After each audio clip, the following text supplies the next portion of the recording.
Hello students, एक बार फिर से आप सभी को स्वागत करता हूँ हमारे यूट्यूब चैनल स्पार्क एजुकेशन में। तो जैसे आपको वादा किया गया था कि ये लेक्चर आपका होने वाला है प्रीवियस ईयर बोर्ड के क्वेश्चंस और कुछ अच्छे से एक्सरसाइज के क्वेश्चंस के साथ में। ठीक है बच्चों, तो अब तक जितना हमने पढ़ा है पूरे चैप्टर को हमने कंप्लीट कर लिया बाई कॉन्सेप्ट वाइज। अब हम क्वेश्चन वाइज अपने चैप्टर को एकदम अच्छे से समझते फिर से करके रिवाइज टाइप में समझते हैं, हम लोग रिवाइज कर रहे हैं। ठीक है, क्या कर रहे हैं, टाइप से अपना रिवाइज कर रहे हैं। हर चैप्टर के हर टॉपिक से हम क्वेश्चन उठा रहे हैं और आपको समझाने का ट्राई करेंगे। ठीक है, तो पहला क्वेश्चन आ रहा है बच्चों, टाइप्स ऑफ केमिकल रिएक्शंस में। जैसे आपने पढ़ा था combination, decomposition, displacement and double displacement, फिर आपने रेडॉक्स रिएक्शन में पढ़ा था ऑक्सीडेशन एंड रिडक्शन रिएक्शन के बारे में। ठीक है, तो उसी में से अपना एक क्वेश्चन उठा के लेके आपके एक्सरसाइज से ही क्वेश्चन है जिसमें लिखा है, क्वेश्चन नंबर 1 है, बोल रहा है what happens when we add dilute HCl in iron strip. यानी कि जब एक आयरन स्ट्रिप को डाइल्यूट HCl में डाला जाता है तो क्या रिएक्शन होता है, यानी कि क्या प्रोडक्ट बनता है, क्या रिएक्शन होता है, साथ में कौन सा केमिकल रिएक्शन होता है आपको भी बताना है। ठीक है, ये क्वेश्चन मैंने एक्स्ट्रा लिया है कि क्या हो, कौन सा केमिकल रिएक्शन है, आपके बुक में सिर्फ इतना ही है। ठीक है, तो आइए स्टार्ट करते हैं अपने सॉल्यूशन को। तो क्या बोला है बच्चों, डाइल्यूट HCl। डाइल्यूट HCl मतलब होता है हाइड्रोक्लोरिक एसिड। ठीक है, हाइड्रोक्लोरिक एसिड हमने लिखा डाइल्यूट है, प्लस क्या है, किसमें डाला है हमने, आयरन स्ट्रिप यानी कि Fe में। ठीक है, तो आपका रिएक्शन बनके जो आंसर आएगा, प्रोडक्ट जो आएगा वो इन चारों में से कौन सा होगा वो आपको बताना है। ठीक है, तो आप यहाँ पे देख रहे हैं एक हाइड्रोजन है, क्लोरीन है, फेरस है। ठीक है, तो अगर आप डिस्प्लेसमेंट रिएक्शन पे जाएंगे, कौन से रिएक्शन पे, डिस्प्लेसमेंट रिएक्शन पे, तो आप जाएंगे देखेंगे कि जो Fe का रिएक्टिविटी है, क्या है, जो Fe का रिएक्टिविटी है वो किससे ज़्यादा है, हाइड्रोजन से ज़्यादा है। तो आप क्या समझेंगे यहाँ से कि हाइड्रोजन को कौन डिस्प्लेस करेगा, तो Fe डिस्प्लेस कर देगा, यानी कि जो Fe है वो पावरफुल है, वो इन दोनों क्या करेगा, जुदा कर देगा, यानी कि अलग अलग कर देगा। ठीक है, और इस क्लोरीन को अपने साथ लेके चला जाएगा। ठीक है, ये होने वाला हमारा रिएक्शन। तो आइए देखते हैं क्या बनता है। Fe लेके गया Cl को तो बना FeCl2। आपको पता है Fe की वैलेंसी +2 या +3 होती है। क्या होती है, +2 या +3। अगर आपको दिख नहीं रहा है तो इसको हम नीचे कर लेते हैं रिएक्शन को, क्योंकि नीचे रिएक्शन दिखाने में कोई भी हर्ज नहीं है हमारा। तो क्या हुआ है, Fe किसको लेके गया, Cl को लेके गया, तो FeCl हो गया। लेकिन आपको पता है फेरस की जो बैलेंसी होती है आयरन की कितनी होती है, +2 या +3। तो हम +2 ले लेते हैं। ठीक है, वो आपको समझ में आएगा आगे की क्लासों में क्यों हम +2 ले रहे हैं यहाँ पे। ठीक है, फिर क्या बचता है हमारा, हाइड्रोजन। क्या बचता है, हाइड्रोजन। अगर बैलेंस कर ले रिएक्शन तो यहाँ पे हाइड्रोजन गैस निकलेगा। ठीक है, तो ये हमारा रिएक्शन था और ये हमारे प्रोडक्ट बनके तैयार हुए हैं। ठीक है, तो कौन सा रिएक्शन था ये, नाम क्या है इस रिएक्शन का, तो हम बोलेंगे सर डिस्प्लेसमेंट। कौन सा है, डिस्प्लेसमेंट रिएक्शन। क्योंकि क्या हो रहा है यहाँ पे, आयरन ने किसको डिस्प्लेस किया है, हाइड्रोजन को। क्योंकि जो हमारे आयरन की रिएक्टिविटी थी, रिएक्टिविटी सीरीज में आयरन ऊपर था, किससे, हाइड्रोजन से, इसलिए इसने उसको डिस्प्लेस कर दिया। तो इसलिए रिएक्शन को बोलेंगे डिस्प्लेसमेंट रिएक्शन। और प्रोडक्ट बनके तैयार हुआ FeCl2 और हाइड्रोजन गैस यहाँ से इवॉल्व यानी कि निकली हुई है। तो केमिकल रिएक्शन होगा बच्चों की नहीं होगा, अरे जब भी गैस निकलता है तो क्या बोलते हैं हम लोग, वहाँ से केमिकल रिएक्शन हो रहा है। ठीक है, आपने पढ़ा होगा फर्स्ट लेक्चर में कि जब इवोल्यूशन ऑफ गैस होता है, प्रेसिपिटेट बनता है, टेम्परेचर में चेंज आता है तो केमिकल रिएक्शन होता है। तो यहाँ से क्या हो रहा है, एक गैस बाहर निकल रही है तो केमिकल रिएक्शन हो रहा है। तो आपका ये भी कॉन्सेप्ट के बारे में क्लियर हो गया। ठीक है, तो आइए देखते हैं ऑप्शंस को चेक करते हैं कौन सा ऑप्शन इसमें सही है। तो क्या बन रहा है, FeCl2, तो हम बोलेंगे हाइड्रोजन गैस एंड FeCl2। तो आपको पहला ही ऑप्शन क्या हो गया, सही हो गया।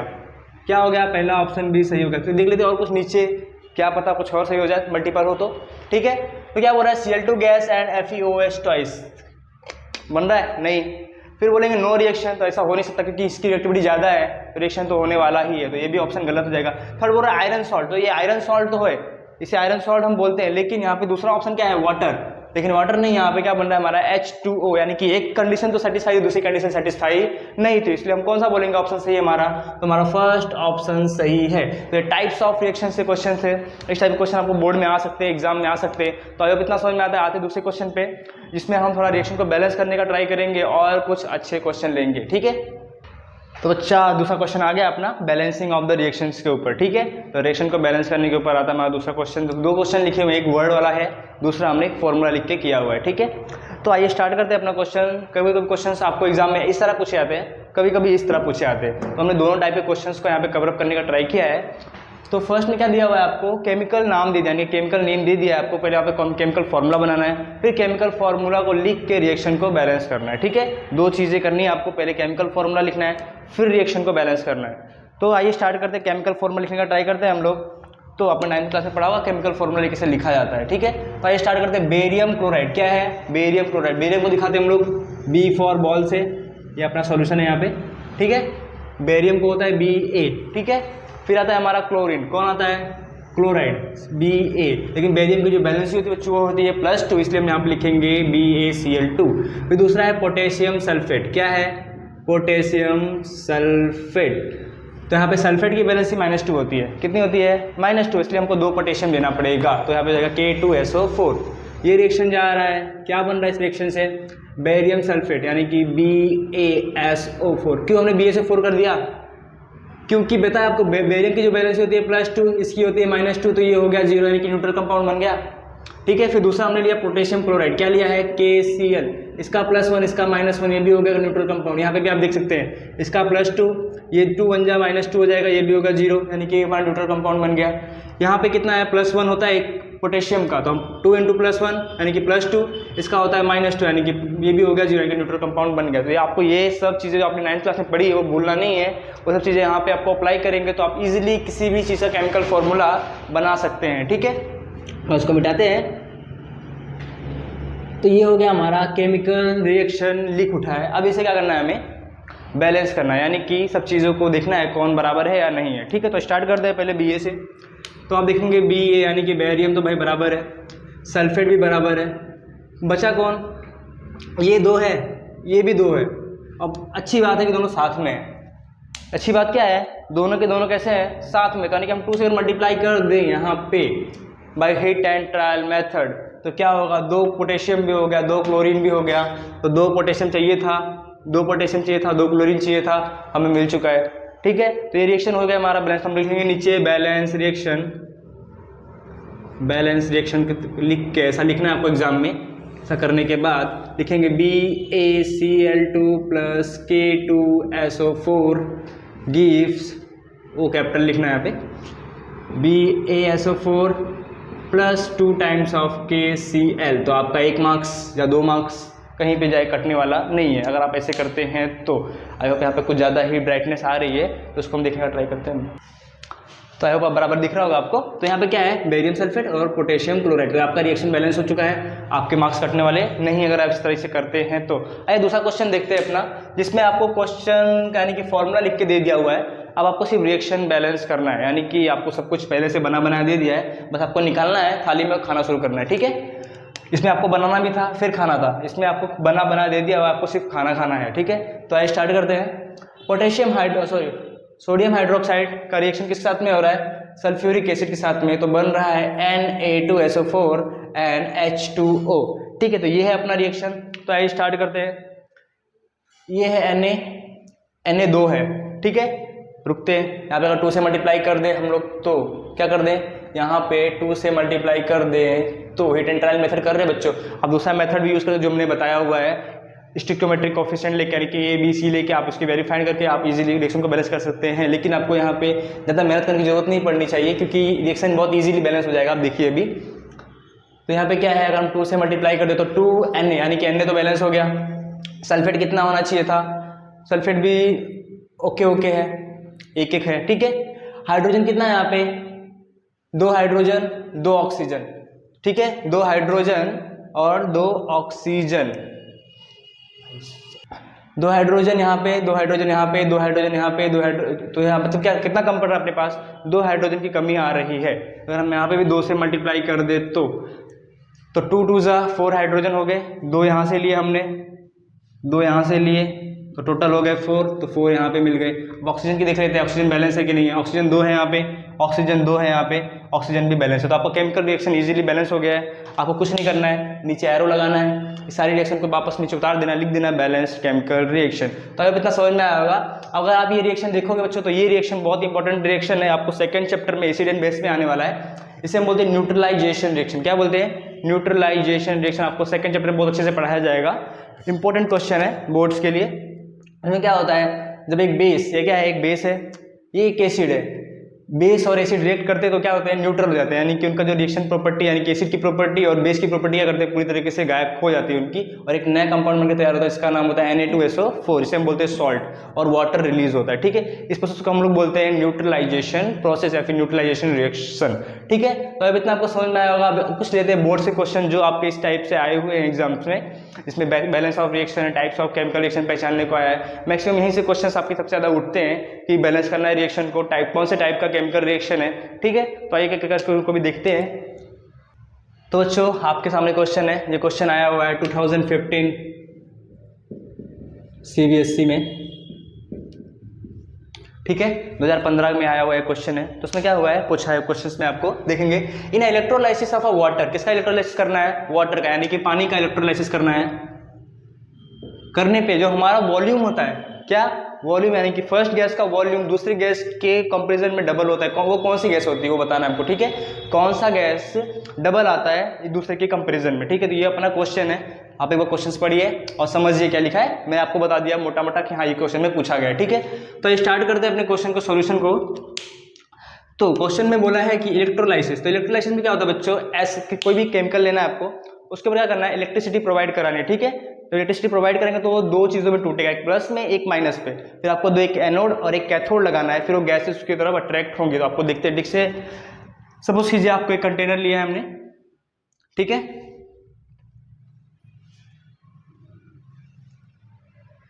तो बच्चों डायग्राम बना दिया आपके सामने। तो ये क्या है, हमारा इलेक्ट्रिक सेल है। ठीक है, टाइप से, तो इसमें क्या है, हमने ये डाला है H2O यानी कि वाटर को डाल दिया। इलेक्ट्रोलाइसिस प्रोसेस इस तरीके से ही होता है। तो क्या करना है आपको, एक कैथोड होता है, सॉरी कैथोड होता है, माइनस वाले को कैथोड बोलते हैं और प्लस वाले को हम लोग बोलते हैं एनोड। ठीक है, तो इसमें क्या करना है, जब इलेक्ट्रिसिटी प्रोवाइड कराते हैं, क्या करते हैं, इलेक्ट्रिसिटी प्रोवाइड कराते हैं, तो क्या होता है, जो हमारा H2 होता है, H2O होता है हमारा वाटर, ये ब्रेक होता है एक प्लस आयन में, दूसरा होता है नेगेटिव आयन्स में। ठीक है, तो हम क्या बोल रहे हैं, एक होता है पॉजिटिव आयन में टूटेगा, दूसरा टूटेगा नेगेटिव आयंस में। ठीक है, तो आपको पता है O2 टूटने वाला है, 2 नेगेटिव होता है। ठीक है, इसका, और H का होता है +1। ठीक है, तो इस तरीके से टूटेगा। तो आपको पता होगा कि नेगेटिव को कौन अटैक करता है, पॉजिटिव, और पॉजिटिव को कौन अटैक करता है, नेगेटिव। तो यही बोला है आपको क्वेश्चन में, आप देखेंगे इलेक्ट्रोड्स, हम इसे ही क्या बोलते हैं, इलेक्ट्रोड्स। क्या बोलते हैं, जो ये हमारे हैं ना बच्चों, इसे बोलते हैं हम लोग इलेक्ट्रोड्स। ठीक है, तो हमने यहाँ पे नाम ले लिया है कि कैथोड होता है, दूसरा होता है एनोड, इन दोनों को मिलाकर हम बोलते हैं इलेक्ट्रोड। तो पूछा है क्वेश्चन में किस इलेक्ट्रोड पे डबल गैस जमा होगी, इस वाले पे जमा होगी या इस वाले पे जमा होगी, वो बताना है हमें। ठीक है, और क्यों होगी। तो क्या है, एक H+, तो प्लस वाला किसके पास जाएगा, तो और भी सबको पता है प्लस जाएगा माइनस वाले के पास। ठीक है, इसको ये प्यारा लगता है माइनस वाला प्लस वाले को, और माइनस वाले को कौन प्यारा लगता है, प्लस वाला प्यारा लगता है। लेकिन आप यहाँ पे बात देखेंगे कि अगर H2 एक बैलेंस कंपाउंड था, यानी कि स्टेबल कंपाउंड था, तो कब था, जब उसके पास हाइड्रोजन कितना था, 2, यानी कि 2 टाइम्स ऑफ H+ था, यानी कि H+ ने मिलकर, इन दोनों ने मिलकर इसको सेटिस्फाई किया था। ठीक है, इन दोनों ने मिलकर इसको सेटिस्फाई किया। तो हमको एक H और चाहिए होगा यहाँ पे। ठीक है, तो हम एक H और ले लेंगे, यानी कि जब ऑक्सीजन एक जाएगा इसके पास, तो हाइड्रोजन 2 जाएंगे इसके पास।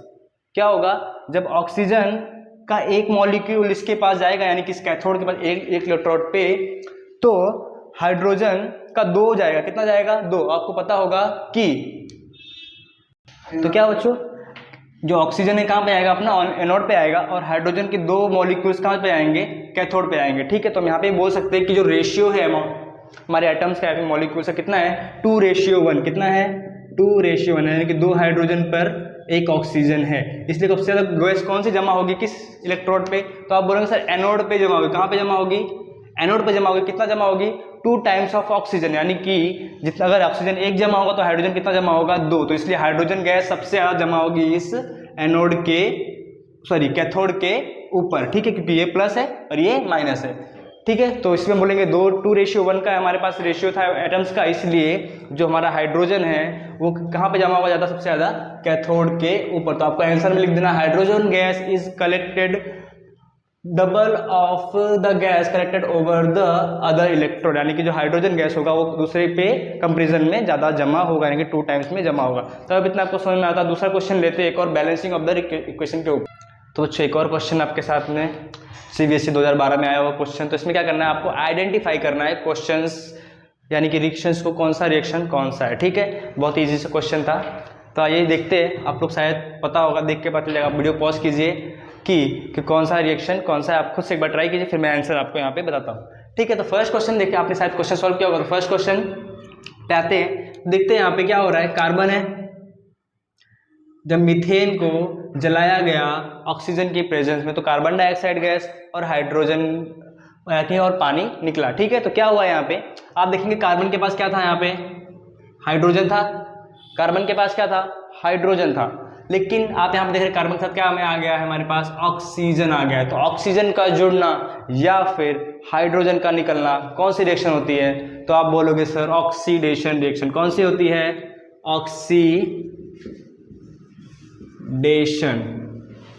Oxidation reaction. तो आपका फर्स्ट आंसर क्या आएगा, ऑक्सीडेशन रिएक्शन।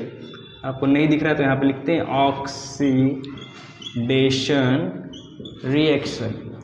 ठीक है, और इसका उल्टा हुआ तो बच्चों, यानी कि हाइड्रोजन का जोड़ना और ऑक्सीजन का निकलना, तो आप बोलेंगे रिडक्शन रिएक्शन, और दोनों हो गया तो रेडॉक्स रिएक्शन। ठीक है, यानी कि ऑक्सीडेशन भी हो रहा है, रिडक्शन भी हो रहा है, तो हम बोलेंगे रेडॉक्स रिएक्शन। आपको कॉन्सेप्ट क्लियर होना चाहिए।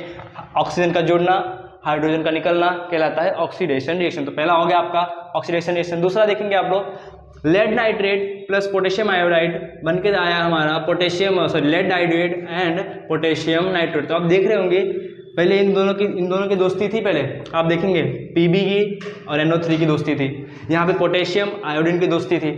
लेकिन कुछ घटनाएं ऐसी हुई, कुछ ऐसे वाक्य हुए कि अब दोस्ती किसकी हो गई है, पोटेशियम और आयोडीन की हो गई है। पोटेशियम और आयोडीन की दोस्ती हो गई है, और लेड और आयोडीन की दोस्ती हो गई है, पोटेशियम और नाइट्रेट की दोस्ती हो गई। यानी कि ये इसके साथ चला गया, ये इसके साथ आ गया। मतलब क्या हुआ यहाँ पे, अंडरस्टैंडिंग दिखाई, दोनों लोगों ने क्या किया, एक्सचेंज कर लिया अपने आयंस को। क्या किया, आयंस का एक्सचेंज। तो आयंस का एक्सचेंज कौन सी रिएक्शन होती है बच्चों, जब भी आयंस का एक्सचेंज होता है तो कौन सा, डबल डिस्प्लेसमेंट। कौन सा होता है, डबल डिस्प्लेसमेंट। ठीक है, आया समझ में कि जब भी चेंज ऑफ आयंस होंगे, यानी कि एक्सचेंज ऑफ आयंस होंगे, तो क्या बोलेंगे हम उस रिएक्शन को, डबल डिस्प्लेसमेंट रिएक्शन। ठीक है, थर्ड क्वेश्चन देखते हैं, CaO यानी कि CO लाइम हमारे पास है, इसमें डाला हमने, पानी में डाला इसको, तो क्या हुआ, कैल्शियम हाइड्रोक्साइड बनके तैयार हुआ और कुछ हीट भी निकली। तो आप इसको बोल सकते हो हीट निकली है तो एंडोथर्मिक रिएक्शन होगी। ठीक है, लेकिन और कुछ और बोला है यहाँ पे कि कौन सी रिएक्शन होने वाली, तो आप बोलेंगे कौन सी है, कॉम्बिनेशन रिएक्शन है। क्या हो रहा है, कॉम्बिनेशन, यानी कि दो रिएक्टेंट मिलकर एक सिंगल प्रोडक्ट का बना रहे हैं। क्या बोल रहे हैं, दो रिएक्टेंट मिलकर एक सिंगल प्रोडक्ट बना रहे हैं, तो क्या बोलेंगे हम लोग, कॉम्बिनेशन रिएक्शन। क्या होगा, कॉम्बिनेशन रिएक्शन। तो ये थे आपके पास कुछ बोर्ड के क्वेश्चन जिसमें आपको ये सब चीज़ें लिखी हुई थी। आपके कुछ डेफिनेशंस होंगे बच्चों बहुत सारी, कि कोरोजन क्या होता है, रेंसिडिटी क्या होती है। ठीक है, रेडॉक्स रिएक्शन की डेफिनेशन की, तो डेफिनेशन सबको याद रखनी है। कभी कोई 2 मार्क्स में क्वेश्चन पूछे जाते हैं, मतलब मैक्सिमम आपको इस टाइप के क्वेश्चन 1 मार्क्स या फिर 2 मार्क्स में मिल जाते हैं। ठीक है, तो आई होप आपको पूरा चैप्टर इजीली कंप्लीट हो गया होगा, सब topic wise, by the concept wise and the question wise. ठीक है, क्वेश्चन भी आपको सब टाइप के करवा दिए जिस टाइप के बोर्ड में पूछे गए, और हर टाइप के आपके कॉन्सेप्ट भी समझा दिए गए। तो आई होप आपको ये चैप्टर अच्छे समझ में आया होगा। नेक्स्ट चैप्टर हम लोग शुरू करने वाले एसिड बेस एंड सॉल्ट, यानी चैप्टर नंबर 2। तो प्लीज़ वीडियो में बने रहे, चैनल को सब्सक्राइब कर दें और बेल आइकन जरूर दबाएं, क्योंकि आपको नए वीडियोस के नोटिफिकेशन मिलते रहे। Thank you.